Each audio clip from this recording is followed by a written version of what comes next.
27 जनवरी को रामलला की प्राण प्रतिष्ठा होनी है और अब उन विशेष मेहमानों का अयोध्या पहुंचने का सिलसिला भी शुरू हो चुका है, जिन्हें राम मंदिर की प्राण प्रतिष्ठा के लिए आमंत्रित किया गया। उसी में से एक खास मेहमान हैं एसएल ग्रुप के चेयरमैन और पूर्व राज्यसभा सांसद डॉक्टर सुभाष चंद्रा। सुभाष चंद्रा जी, आप अयोध्या आए हैं और प्राण प्रतिष्ठा कार्यक्रम में आप अतिथि के तौर पर आमंत्रित किए गए हैं। इस वक्त राम की पैड़ी पर मौजूद हैं। कैसी अनुभूति हो रही है और कितना खास मौका ये आपके लिए?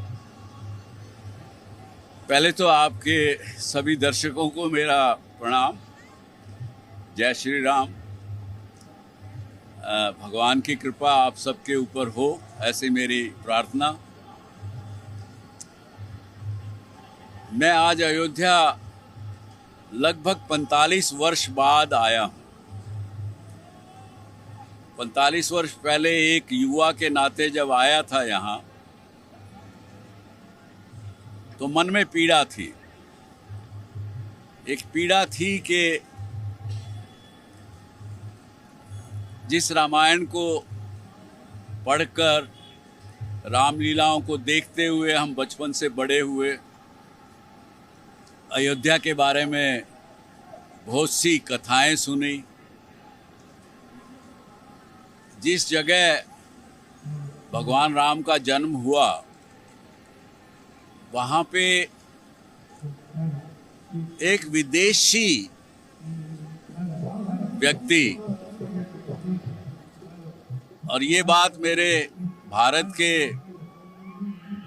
मुस्लिम भाइयों को समझनी चाहिए कि ये जो यहाँ जो पहले मंदिर होता था, उसको तोड़ने वाले भारत के मुस्लिम नहीं थे। वो एक बाहर का एक विदेशी व्यक्ति था, आतताई था, जिसने उस मंदिर को तोड़ करके वहाँ मस्जिद बनाई। तो मन में पीड़ा होती थी और ये लगता था कि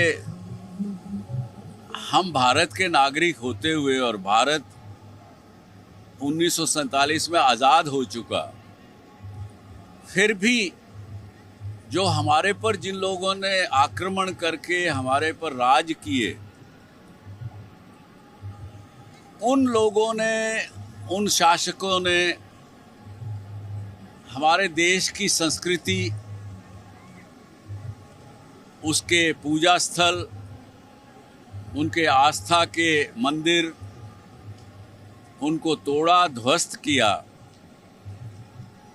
तो क्यों नहीं हमारा अपना जब स्वराज हुआ है तो उसको वापस किया जा सके? इसका उत्तर उस समय भी मुझे एक युवा व्यक्ति के नाते किसी ने नहीं दिया, मुझे नहीं मिला। कुछ राजनीतिक मित्र जिनसे पूछा तो उन्होंने भी यही कहा कि सुभाष, ये राजनीति है, तुम नहीं समझोगे, तुम बच्चे हो अभी। तो वो पीड़ा लेकर के मैं यहाँ से गया। लेकिन जब मैं आज यहाँ आया हूँ 2024 में, आज 20 जनवरी के दिन, तो मन में एक उल्लास है, एक भावना है इस प्रकार की कि मैं स्वतंत्र हूँ, मेरा देश स्वतंत्र है, मेरे देश के नागरिक सब स्वतंत्र हैं।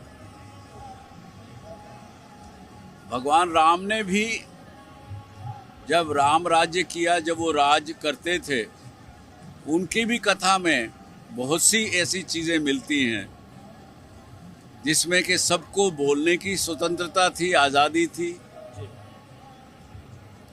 स्वतंत्रता होते हुए भी कोई किसी एक दूसरे को कष्ट नहीं देता था। लेकिन जो माहौल हमने पिछले 40-50 वर्षों में, आज के 15 साल पहले देखा, वो दुखदायी था। वो स्वतंत्रता के नाम पर कुछ भी कह देते थे। और कभी कभी तो आपके दर्शक शायद मेरे से नाराज होंगे,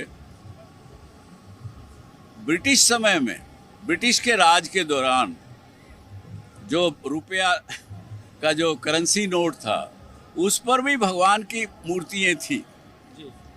बहुत सी ऐसी चीज़ें थी जिसको आज़ादी के बाद सब हटा दिया गया। कोई इसका एक्सप्लेनेशन नहीं देता। तो ये भावना आज के दिन मन में है। सुभाष जी, क्योंकि आपने राजनीति का भी बहुत दौर देखा है क्योंकि राम मंदिर और भारत की राजनीति दोनों साथ साथ चलती रही है, अब जाकर कहीं पटाक्षेप हुआ है। तो क्या आपको लगता है कि राम मंदिर को लेकर कोई राजनीतिक समझ इससे पहले नहीं हो पा रही थी कि एक समझौता हो, कोई बातचीत हो, रास्ता खुले अयोध्या को लेकर? कई बार प्रयास हुए, एक बार नहीं, कई बार प्रयास हुए। विशेष करके जब श्री राजीव गांधी प्रधानमंत्री थे देश के, और जब उन्होंने यहाँ जो ताला लगा हुआ था वो खुलवाया, तो मैं ये कहना चाहूँगा कि उनकी पूरी मंशा थी कि ये पूरा मंदिर का स्वरूप इसको वापस दिया जाए, इसलिए ताला खुलवाया गया। लेकिन जैसा कि अभी तक हम देखते आए हैं पिछले 1947 से, देश के अंदर ही बहुत से जयचंद, बहुत से ऐसे लोग हैं जो इस देश को आगे बढ़ते देखना नहीं चाहते, इस देश को खुशहाल नहीं देखना चाहते। उन्होंने राजीव गांधी को भी मना कर दिया, नहीं करने दिया इसका पूरा निर्णय। और ये कुदरत, ये सृष्टि कहें, धर्म कहें, किसी की भी उनकी अपनी एक डिज़ाइन है, अपना एक वो है कि आज ये सब मोदी जी के हाथों से होना था। प्रधानमंत्री मोदी खुद 11 दिन का विशेष अनुष्ठान कर रहे हैं और यम नियम का पालन कर रहे हैं, अयोध्या में आएंगे। ऐसी खबर है कि सरयू स्नान करके यहाँ से वो रामलला की प्राण प्रतिष्ठा समारोह में शामिल होंगे। आपने कई सरकारों को देखा है, इस सरकार में जब मंदिर का निर्माण हो रहा है तो कैसे देखते हैं आप इस काम को? क्या है अगेन, इस बात को लोग कई बुरा मानेंगे, लेकिन इस देश का संविधान जब बना था उसमें धर्मनिरपेक्ष नाम का शब्द नहीं था, और हजारों वर्षों से बहुत से राजा, बहुत से सब युग बीते, देखे गए। जिस राज्य में, जिस देश में धर्मपरायण सरकार नहीं होगी तो लोग भी धर्मपरायण नहीं होंगे। आपने तो धर्मनिरपेक्ष कह दिया, इसका मतलब आप धर्म को फॉलो ही नहीं करना चाहते और धर्म को जानते भी नहीं हैं। धर्मनिरपेक्ष तो कह दिया आपने, लेकिन धर्म की परिभाषा नहीं की। तो इसलिए ये सरकार धार्मिक सरकार है, धर्मपरायण सरकार है, और ऐसी एक मैं कहूँगा संस्कृति, ऐसी सिविलाइजेशन से ये सरकार या मोदी जी हैं जहाँ यहाँ के रहने वाले लोग, हिंदू कहें या जो भी कहें, इंडस सिविलाइजेशन के रहने वाले लोग, इन्होंने कभी लड़ाई नहीं की। इन्होंने सभी धर्मों को और सभी बाहर से आने वालों को अपनाया।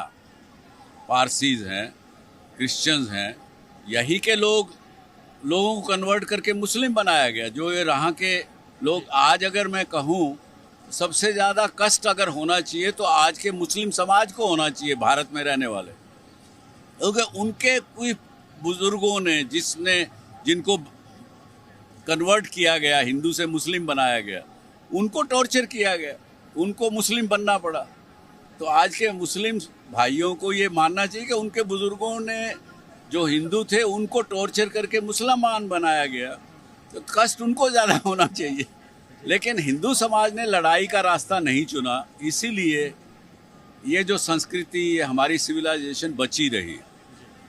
वरना आप देखें तो रोमन सिविलाइजेशन है, मिस्र की सिविलाइजेशन है, बहुत सी और दूसरी सिविलाइजेशन थी, ख़त्म हो गई, क्योंकि उन्होंने लड़ाई लड़ी अपनी सिविलाइजेशन को बचाने के लिए, अपनी संस्कृति बचाने के लिए। हिंदू ने क्या कहा, मुसलमान ने अगर मंदिर तोड़ दिया, पूजा स्थल तोड़ दिया, तो उसने हाथ जोड़े, कोई बात नहीं भैया, हम तो अपने घर में तुलसी जी का पौधा लगा के उसको पूजा कर लेंगे, हम लड़ाई नहीं करेंगे।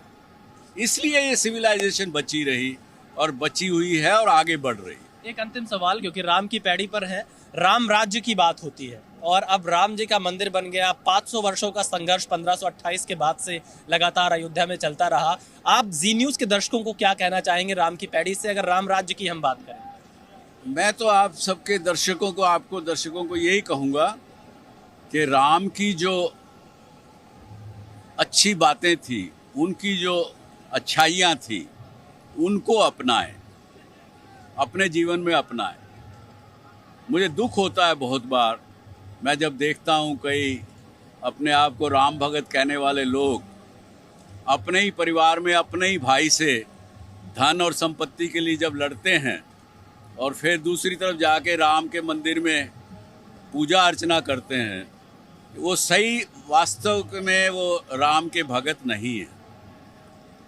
राम की जो अच्छाइयाँ थी, जो इसने उस व्यक्ति ने जो त्याग करना सीखा, उसने अपना कर्तव्य निभाना सीखा, उसने एक आदर्श राजा कैसा हो वो सीखा, वो धर्म निभाया, उसकी अच्छाइयों को आप माने तो ही भगवान को, राम को आप वास्तव में भगवान मानेंगे। बहुत धन्यवाद। तो देखिए डॉक्टर सुभाष चंद्रा 45 सालों बाद अयोध्या लौटे हैं और अपनी पुराने दिनों की यादों को भी आज याद किया और साथ ही साथ देश को यह संदेश भी दिया है कि भगवान श्री राम के आदर्शों को हम सभी को अपनाना चाहिए और अच्छाई जो भगवान श्री राम ने दिखाई है उस रास्ते पर ही आगे बढ़ना चाहिए। कैमरामैन जयदीप के साथ विशाल पांडे, जी मीडिया, अयोध्या।